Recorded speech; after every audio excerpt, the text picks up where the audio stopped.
But No, let me show you how it's done. okay, go. Welcome back to the Skate Podcast. I'm Josh. And I'm Brandon. And that's how you do it.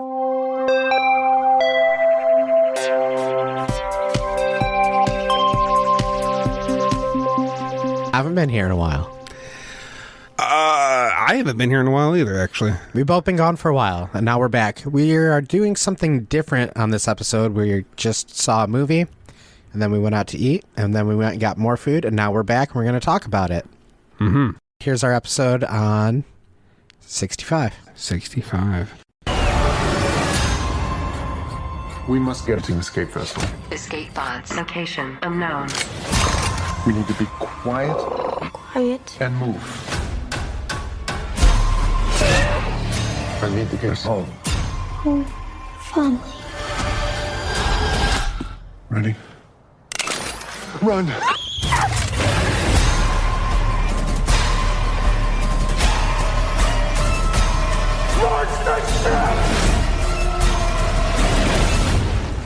Today we saw 65. And that's it. I didn't know anything about this movie. You're the one that pointed it out to me. I did. Kind of a dinosaur movie. So today's episode is going to be probably a little bit shorter and a little bit more off the cuff. What were you expecting from this movie first? Based on the trailer, I was thinking maybe he time traveled. But then when I saw the next trailer, I don't know, something kind of led me to believe that maybe they were going to say it was an alien world to him because humans in this movie are not from Earth. I was kind of thinking maybe they might go that route where he would have no idea what a dinosaur, where like if it was a guy from the future, he would at least know, okay, this is a dinosaur. But from his point of view, he's never seen a dinosaur. Yes. He's not from our world. After watching the trailer, I assumed it was going to be a guy from another world. It's his present, and he comes to our past, and it's like prehistoric past. See, I didn't get the impression he was coming to the past. I think that what's present day just happens to be prehistoric Earth. Yeah, that's what I said. Yeah, but you said our past as if like... Well, our past, but it was his present. Well, yeah, it was... what was at the present time was the age of the dinosaurs. Okay. Well, anyway, and that I thought, by the end of the movie, they'd come up with some explanation as to, well, that's how humans got on Earth. We should say there's going to be some maybe light spoilers at least, or full spoilers. I'm going to say whatever I want. Okay, full spoilers. So if you want to see the movie, but you don't want to know anything, just go see it and then come back later. So we went and saw it. It has Adam Driver, is his name, yeah? Yeah, it is. From the Star Wars movie. Yeah. I don't really know anything about him. Is he related to Minnie Driver? No, I don't think so. I know he's a Marine. Is he for real? He was a Marine before he got into acting. Oh, okay. Well, he I guess he kind of looked like one in this movie. Do you know him from anything else? Let's see. He was in that one with Scarlett Johansson. He's more of a recent star. Yeah, because I don't know if I ever seen or heard of him before The Force Awakens. There isn't a very big cast for this movie. Right. Basically, it's him, his wife, his daughter, and then this other girl. Right, and you see a couple faces of the other passengers, but you never actually see them. Well, I take that back. You see them, but you never see them doing anything.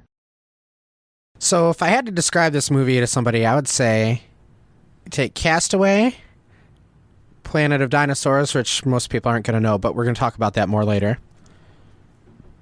What was it called? Logan, the third Wolverine movie? It remind you of that? Oh, yeah. So, like, Castaway, Logan, and Jurassic Park, and just gonna... Okay, see, I felt like a little bit Enemy Mine and Outlander. Outlander the movie, not to be confused with the... Which we've covered. Naughty TV show. This is a naughty TV show? Yeah, a totally unrelated TV show. Oh, okay. So it's like like one of those Fabio books. And not to be confused with the movie Outland with Sean Connery, 81, I don't know, somewhere in there. So why did it remind you of those movies? Well, Outlander because of just the fact that he's coming back to a world from his point of view that's very primitive, except there was no other people to really interact with all that much. And then I don't know, but something about that, like, and of course I know in Outlander he takes the monster with him, unbeknownst to him, but here but the point is he's fighting something here. And then Enemy Mine, I don't know, just the idea that they're kind of strangers, they have to work together. I mean, it's not like they were enemies to that extent, but like the whole like having a language barrier between them. It was like they had him with somebody, but he was also still very much alone because of the fact that the girl can't speak English and he can't speak whatever she's speaking. So there's that language barrier. They got to kind of learn how to communicate and work together. Mine should be obvious, at least with Castaway in Jurassic Park, but it definitely reminded me of Logan because like it was the damaged older guy who has to take this young girl on a little journey, a dangerous journey, and he can't understand what she's saying. He's kind of taking care of her, and they kind of form a little bit of a relationship, although I think they did it better in Logan than they did in this. I hated Logan. Yeah, I know. So the story goes, he's trying to do... they didn't really need the backstory for him. It opened up with a backstory where he's on his own planet, which kind of looked neat. Like, it looked like Earth, but, the rock formations were a little bit different. Different enough. Almost like a wave, like a swoop to it. Yeah, and I could appreciate that. And, him and his wife are sitting there at the beach talking about how he has to go on this trip. Something's wrong with his daughter. Yeah, she has some kind of illness, and he has to chart these passengers to wherever. And for some reason, it's going to be a 2-year journey. That's the part that reminded me, like the beginning of this movie, once you got past the backstory of why he's doing this and like his sick daughter, which they brought up a few times in the movie and it kept coming up, but I feel like it didn't matter at all. Like they didn't have to have that in there at all. I guess not, but it also kind of helps to understand how he views this girl. Honestly, I think I would have liked the movie better if there was no girl, there was no family, it was just him.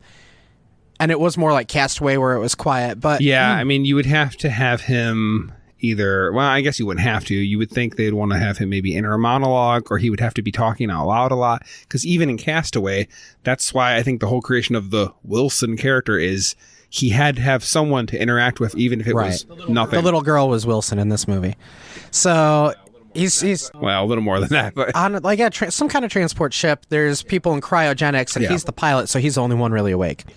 Yeah. The ship hits some asteroids and crashes. Now, the first part of this movie, that part and the crash, to me, I was like, is this going to be almost like a straight-up ripoff of Planet of Dinosaurs? Because that's how that opens up. It's a ship. The ship even kind of looked, from my memory, a little bit similar. I might be way off. It kind of looked like a Star Wars ship in a way. You are. Which is funny.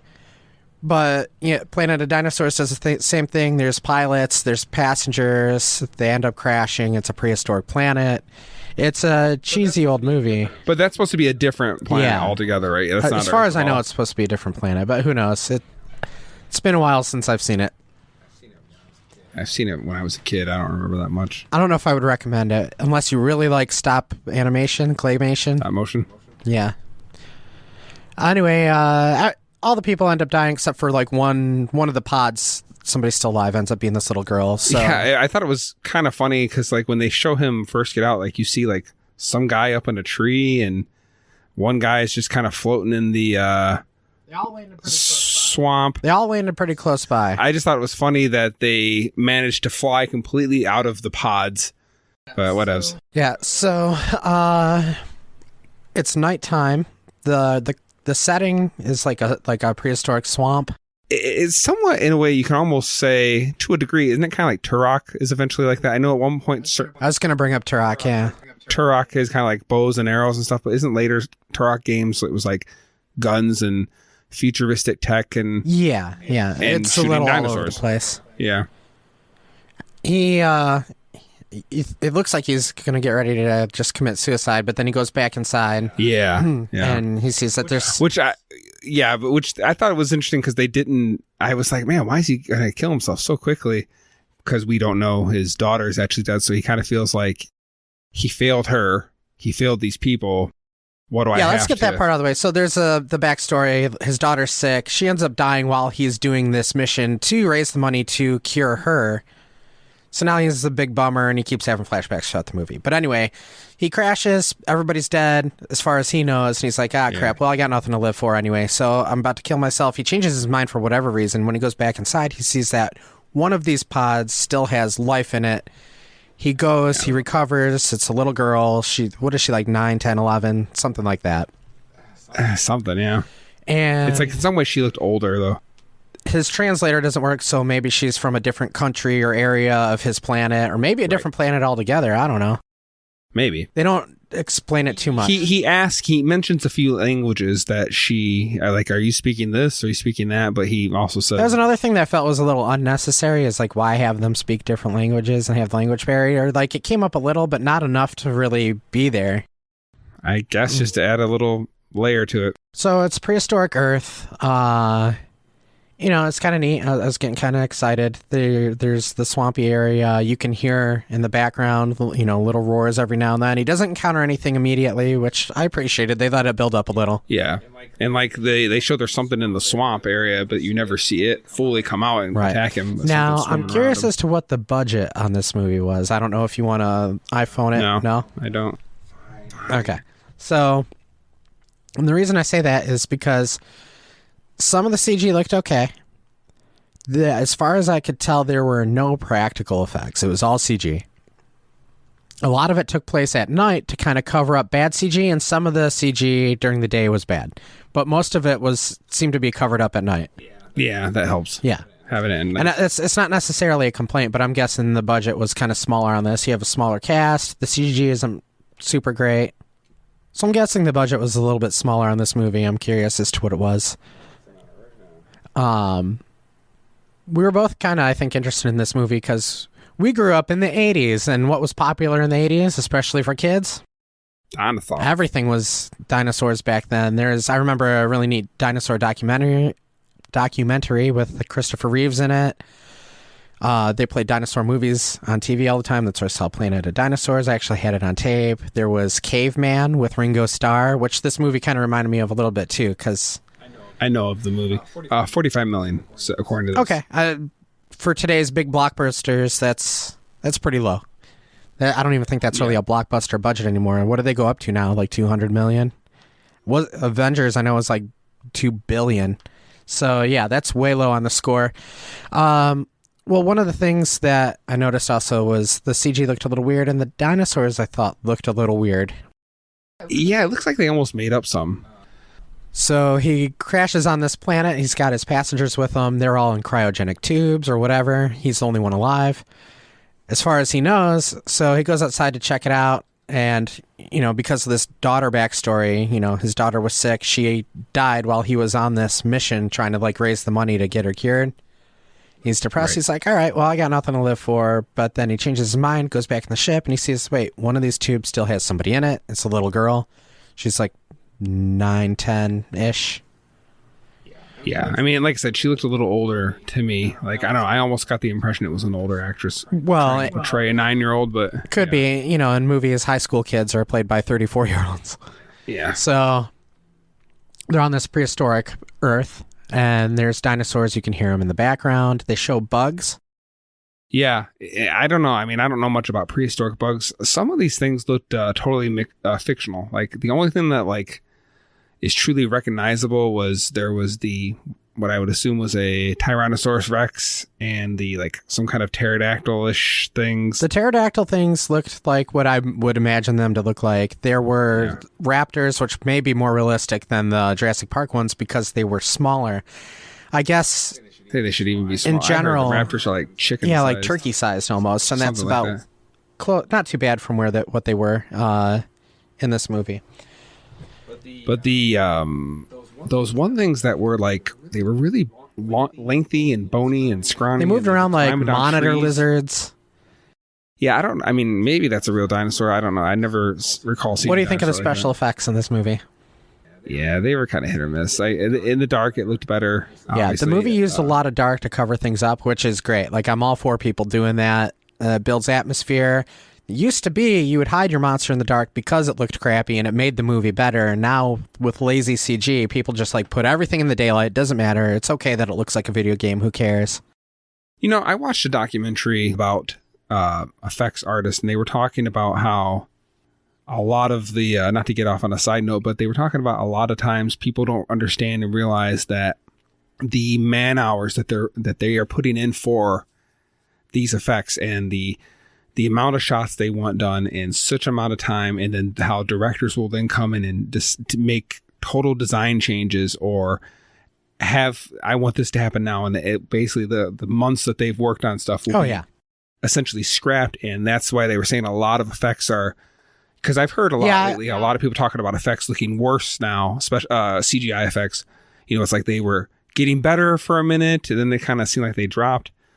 And I read something about that too, and I know that Disney is a huge culprit for that, particularly in those Marvel movies. And when I say lazy, I don't mean the visual effects people. Like, they're fine. It's just lazy filmmaking in general. Let's just shoot everything. Let's shoot everything in the day. It doesn't matter. Who cares? We don't need it to be moody or atmospheric. Yeah, I know, but you don't want to always have everything be at night too. It's and the abandonment of practical effects. I know, some movies, they're like, hey, we're doing everything as practical as we can, and that's awesome. But in general, like, there's so much CG out there, and it just all tends to look like video game. So the CG in this wasn't very great. We just looked up the budget, and you said, what, 40 million? 45 million, according to Wikipedia. Yeah, and you can tell that it's a lower budget movie, and there's nothing wrong with that. No. Actually, I hope that the movie does really well for a number of reasons. We'll get into that. But he finds this girl, and then, like I said, it's kind of like a Logan thing where, like, he's got to escort her. There's a piece of the ship on a mountain. Now, I do believe... Yeah, I think what probably they're saying happened is that when it hit the peak, part of it just stayed. Or it was an escape pod, something like that. I took it as it was half of the ship that happened to have the escape rocket pod. So, yeah, he locates it. Which we would know all about. And I believe he says, that's that we were in there. Yeah. That it was 12 kilometers away. And I get that it's like rugged terrain and there's like all these monsters around you trying to get there. But it takes him a couple days to go 12 kilometers. And what is that in miles? Like 7 miles? I'm not the best at conversions. I barely can do standard math. Now, neither of... I mean, yeah, but they were being attacked every 5 minutes. They got held up in that cave. There were... It being more difficult in a dangerous area. That being said, neither you nor I, either you nor I, me and you, not the most fit guys in the world, but I did get you lost at the park last year, and we walked 6 miles, and that took a couple of hours. It felt like forever. That was 6 miles. That was over 6 miles, and I feel like that had to have been at least How many did they say it was? I want to say they said it was 12 kilometers away, and up a mountain. I mean... I'm not saying it would have been easy, but it took them like 2-3 days to get over there. Are you figuring out what a kilometer is? 12 kilometers is 7.456 miles. So not really too far. I guess. I mean, but they did show also points where he's carrying her. You would have to stop and rest. I don't know. One of the things that caught me off guard was I figured at the beginning when the ship got kind of pelted by asteroids that was probably them going through the belt, because between Mars and what is it, Jupiter, there's that belt that goes around, right? Some people theorize that it's an exploded planet. Oh, I don't know. The something Van Buren belt, Martin Van Buren belt, I'm pretty sure is what it's called. Anyway, so go ahead and leave us comments on how I'm wrong. He keeps pointing his, gadget up at the sky, and it's like anomaly detected, which I thought was weird, because if he's on a foreign planet, how would you know what in the sky above that planet would be out of place or weird? Like, that would be normal for that planet. Like, you're looking at the sky from a different point of view. Why would that be like an anomalous thing? Anyway, turns out that it is basically the extinction asteroid theorized by some people that killed the dinosaurs and started the Ice Age and all that. Yeah. So now there's a time limit. Right. And by the way, I just like to add, this is where I thought they were insinuating this is how humans got to Earth, that, we're from another planet, really. But in actuality, we came to this planet by a crash landing. We had to just start over. Mm-hmm. I was expecting something like that to happen, but then in the end, they kind of somewhat just threw that in there, which didn't really make sense. Well, you might have walked out to use the bathroom at that point. Yeah, once the movie kind of ended, I left, but there was some stuff playing during the credits. Tell me what I missed. Ever seen Gangs of New York? No. Okay, well, basically, in Gangs of New York, there's the part where at the very end, he's at the tombstone as he walks away, because it's, I don't know, I can't remember when it's set, the 1800s. They show as times pass, you see like buildings go up, and then taller buildings, and then taller buildings than that, and then skyscrapers, and the Brooklyn Bridge, and Shows the passing of time. Yep. Yeah, it shows the passing time in a very quick succession. In this movie, they show the landscape, and then it starts to change a little bit. Then you start seeing buildings go up. So apparently somebody was here to colonize. I don't know. Were they? But they didn't It show wasn't any. us modern times. Yeah, it was getting us to, like, it was showing like a. Well, modern didn't it show the city. Ice Age too? Because I think when I was walking out, I saw like a woolly mammoth. No, I didn't see any woolly mammoths. I don't think we saw any mammals. I feel like I saw it snowing and there was a woolly mammoth walking. I was like, oh, that's neat. And then I ran to the bathroom real quick. If I did, I missed it. No, well, anyway. Ask Amir. Shout out Amir. Amir. We were both excited for this movie because we grew up in the 80s. There was a big dinosaur craze in the 80s. Yeah. I can think of tons of stuff. You want to name off some cartoons? Cartoons. I know. Okay, so like I didn't watch this personally, but I know there was Dino Saucers. Yeah, I love that show. I get the theme song stuck in my head all the time. Okay, the one I remember was Dino Riders. Do you remember that Yeah, one? and that one was mostly based on the toys. I don't know if the toys were first or what, but it had really great toys. And that was a really cool show, although it didn't last long, but for some reason that one was very memorable to me. But I guess the toys for it were so good that even after the cartoon was canceled, I can't remember, somebody wanted to use those same molds for just the dinosaurs to sell as Yeah, there was also the Flintstones, and that didn't come out in the 80s, but it was still on TV when we were kids. Yeah. Dino, the last dinosaur? Denver, yes. the last dinosaur. Dino was from the Flintstones. Yeah. But yeah, all sorts of stuff like that. And then, there's movies. There's Secret of the Lost Legend. It was also called Baby. It was where they go to Africa. Oh, that thing was creepy looking, man. Well, I know you didn't like it. Eyes on that. The eyes did look a little creepy. They look like the aliens' eyes from Close Encounters. They looked like they were glowing all the time. There was, what else came out? Just so many stop motion from the 50s all the way through, and they'd play them on TV all the time. We said Planet of the Dinosaurs. There was Land of the Lost. I remember, well, there's of course the original Land of the Lost from like the 70s, but then in our, of course Jurassic Park helped also. The Land That Time Forgot, The Land Before Time. Land Before Time, but yeah, do you remember the 90s version of Land of the Lost? Yeah. The dinosaur's name was Tasha or something like that, right? Yeah, there was that one, but yeah, it had like more like traditional dinosaurs, but then it also had like the lizard people, which I thought I heard a rumor that this movie was going to have lizard people in it. So I was almost waiting for that to happen. Of course, it never did. But the look of the dinosaurs, let's talk about them. So there's some odd choices in here, I feel. And I started to wonder while I was watching it if the animators actually knew it was supposed to be dinosaurs that they were doing. I mean, I got the impression that they were trying to, what can we do differently with dinosaurs? Like, let's not just have the same copy and paste kind of dinosaurs. Because even if you look at the 2005 King Kong, Peter Jackson's raptors look different than, like, of course, the Jurassic Park raptors.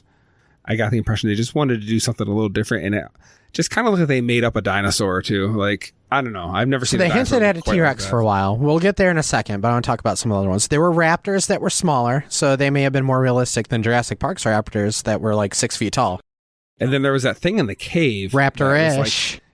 Yeah, but it had like a longer neck, and he had like a horn on his nose or something. I'm not as much of a dinosaur expert as I was when I was 4, but I don't know what necessarily all these species were. There was the flying ones that were pterodactyl-esque.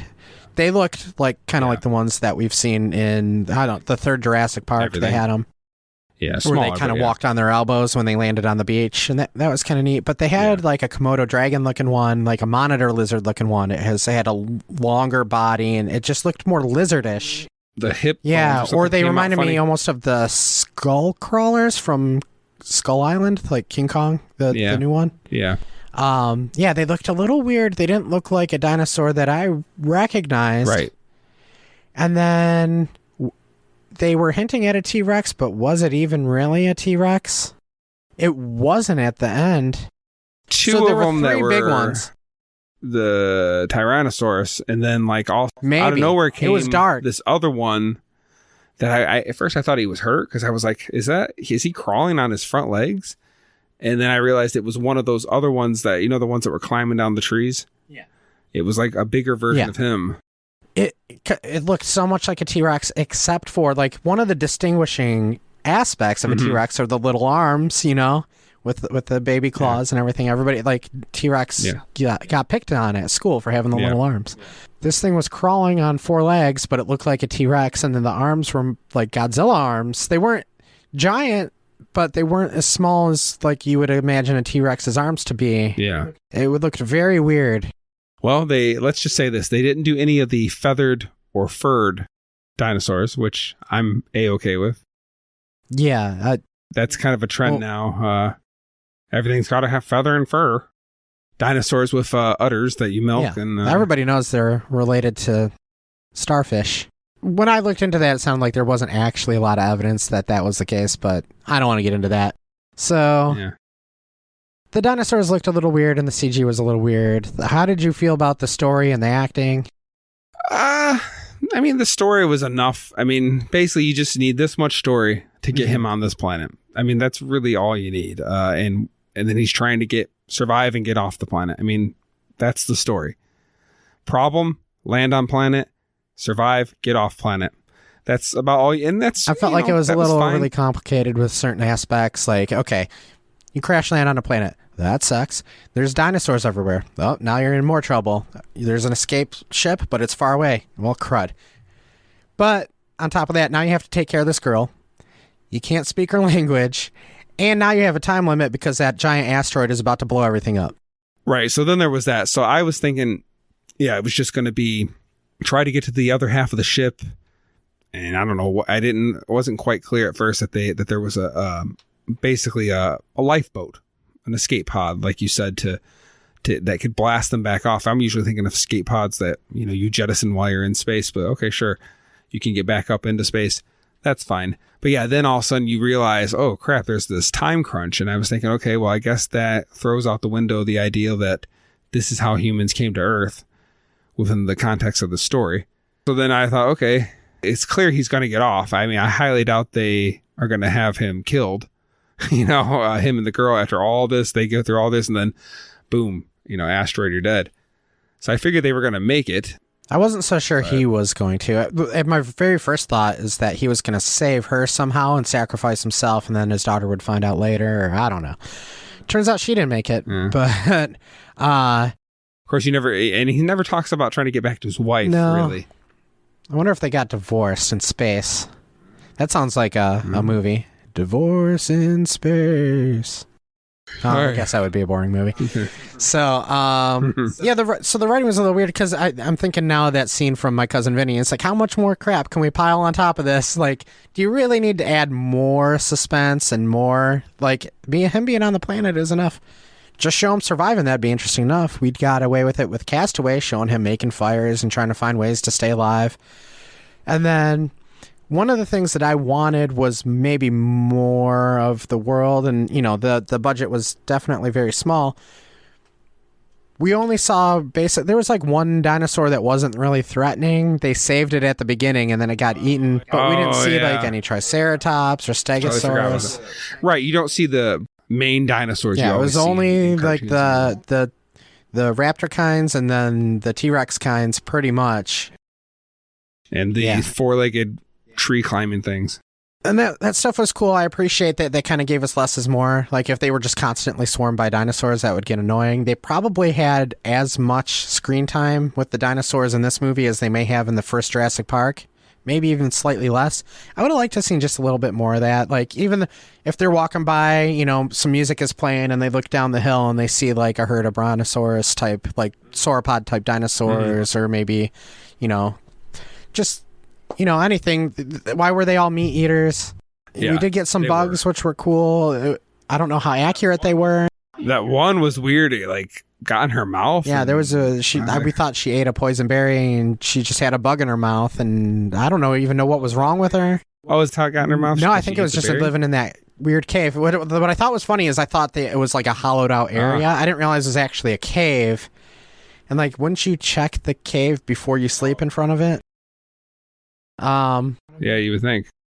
The acting was okay. Their relationship was a little weird. I wish he was a little more playful with her, like to keep her spirits up. He was. Remember, he was playing with her about like gonna get your dirty. There was a little bit, but he was so sand. serious most of the time, and he seemed pretty annoyed. Which It's a serious situation. I know when I was on a dinosaur keep her from infested planet. panicking and running away. Though you're gonna play with her a little and make sure she stays with you. I didn't have a problem with that. I thought He they fell did a all right lot with in that. the movie. You know. Yeah, he Well, he just got kept injured a falling lot, down too. and cracking his ribs and messing his arm up. So, yeah, I do hope the movie does well. I don't think it was a bad movie. I think it was an interesting concept that I've seen before, but it was done all right. Yeah. I'd like it to do well because I'd like to see more movies like this, maybe with a slightly higher budget. I know this is going to be a weird thing to say, but I honestly think it might have actually been cooler if they went a little more Enemy Mine, where they go on a planet, but it's not Earth. It's some other weird, crazy planet, and there's alien creatures on it. They don't have to be like civilized, human-like, but like just weird, monstrous alien things that they have to try to survive. I And feel like that's probably been don't know. done. well, so is this. Yeah, it has. But what I'm saying is, I feel like that way, it's like we wouldn't have to say, lack of creativity with the dinosaurs. It just makes something new, weird looking stuff. So the writing was a little weird for me. That like her not being able to understand him was a little weird for me because they still had those moments of him exposition, right? They gave him exposition for the audience, but he's talking to her. She doesn't understand him, so what's the point? You could do a whole movie without understanding anything. I brought up the Ringo Starr movie earlier, and it's Caveman, and there's no English in that. Oh, wait, no, I'm sorry. There's one guy who speaks English perfectly, but everybody else is like caveman grunts, and there might be subtitles at the bottom, but it doesn't matter. You can do a whole movie without talking. And it could be interesting. They're probably afraid to do something like that. They did take it. They didn't rush anything, and they didn't show us too much. They did do everything in a moody atmosphere. I thought it was all right. I give it like a C+ or something like that. Yeah, C sounds reasonable. I was thinking the same thing. It was fine for to go out and see a movie, but it's nothing I'm gonna recommend or run out and buy. Probably could go my whole life without seeing it. If it does well, maybe, well, you brought up Turok earlier. So Turok got more famous from the Nintendo 64 games, but it was actually like a graphic... Native American, right? Yeah, it's like a graphic novel series or serial way back, I want to say, 50s. Yeah, I was very surprised to learn how old that story Turok, is. Son of Stone, and it was... like there was the Lost World type of idea where, Okay. and it was much more tame then. It was kind of like a Western story, and then So what? He just somehow happens to end up on this island, the island that time forgot. So I feel like it was maybe a valley or something out in the West, and Native Americans were they knew of this place and there were dinosaurs. I don't know the full story, but I do know that eventually Acclaim got a hold of the property, and I don't know if it was them behind the comic book or if the comic book came out first and then Acclaim got a hold of it, but it became more of a like sci-fi and a little more violent. And when the games came out, they were super violent.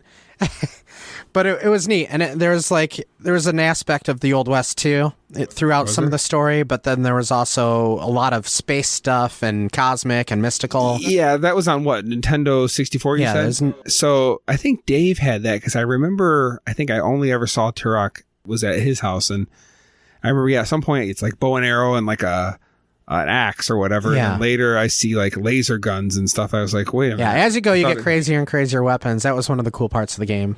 So you're still always the same character? No. There's they make things up as they go along. Aren't there like aliens and stuff too? Yeah, and it was a bit like. Did you ever play Halo? Very, very, very little. There was a sci-fi element kind of like Halo to that.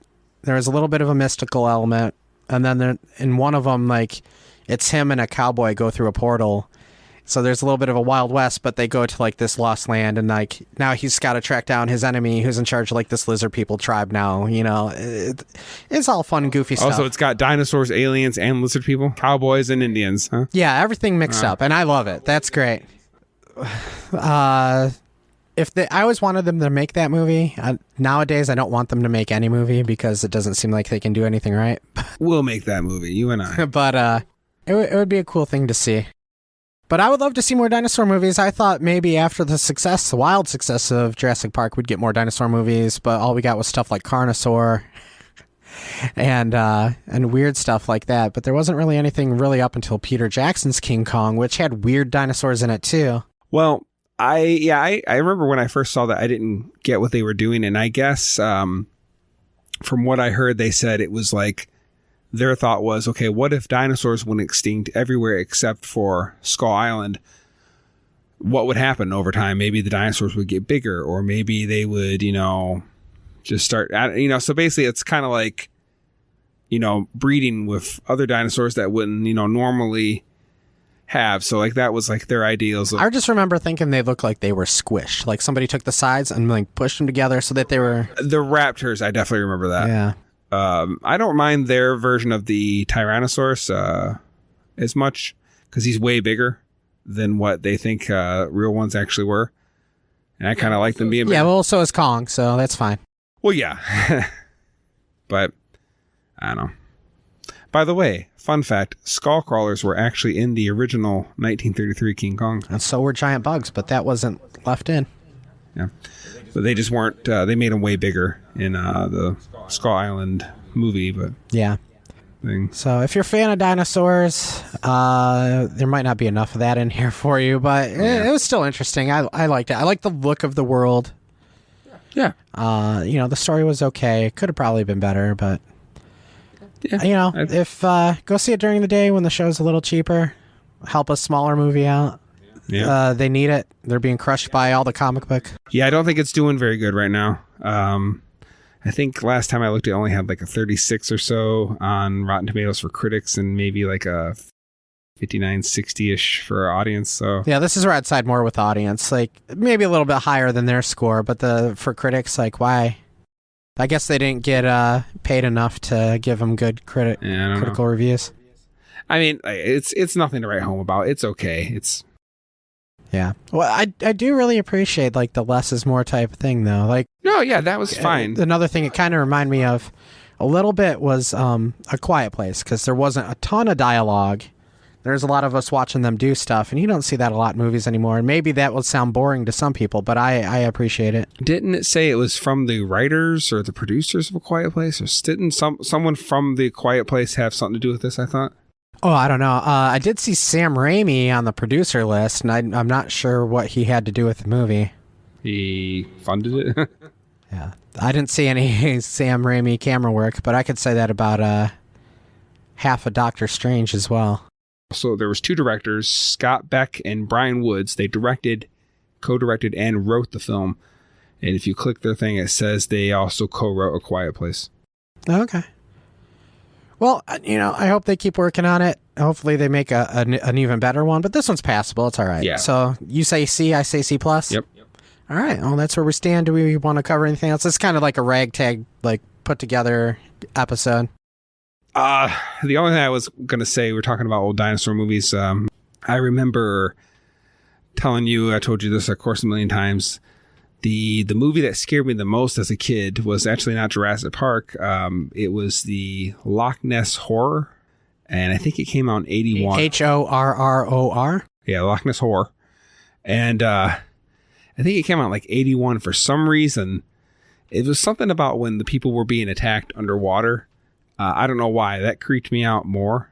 And it looks terrible. Like, it doesn't look realistic or scary or convincing in the least. In fact, they only ever show the Loch Ness Monster from the neck and head. And there's even a scene, if you look back now, you can see the pole where clearly someone's holding it. And you can see a little bit of the pole that's carrying around. Didn't you just show me a clip from another movie where they used the same... Where they used the same prop. Now, they added a body for that movie. What movie was that? Was that Kentucky Fried Chicken movie? Oh, Kentucky Fried movie. Yeah, that's on my list. Or was that? I think it was that movie. That's what we were talking about. Yeah, in that movie, the joke is that the Loch Ness Monster was actually Jack the Ripper. And in that one, it looks like they might have modified the puppet, if you will, because its eyes can move. You just wanted Tree Fitty. And I don't remember its eyes being able to do that. But what's weird is it in the clip that it's in where it like it turns its eyes, like I don't know, for some reason I even found that creepy looking. There's something still it's like I'm a little kid still in there that gets creeped out by this. But we were talking about before, you know, I get creeped out by animatronics, especially submerged animatronics or partially submerged. And I found out that's actually a phobia that people have. I never heard of any Specifically? Yeah. Submerged animatronics? Submerged or partially submerged. I never knew. I thought I was the only weirdo in the world that found these things creepy.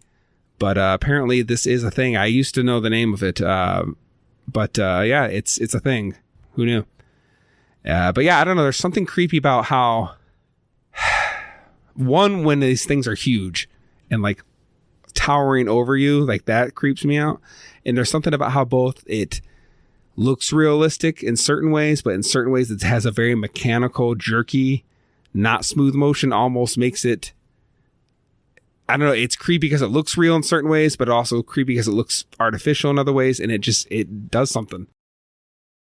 There's some weird phobias out there. That's so very specific. I even find statues, sometimes like statues of certain things underwater, they just look creepy to me. I know there's something strange about it. I can't fully articulate it, but yeah, especially like animal things. Chuck E. Cheese. Specifically like dinosaurs. No.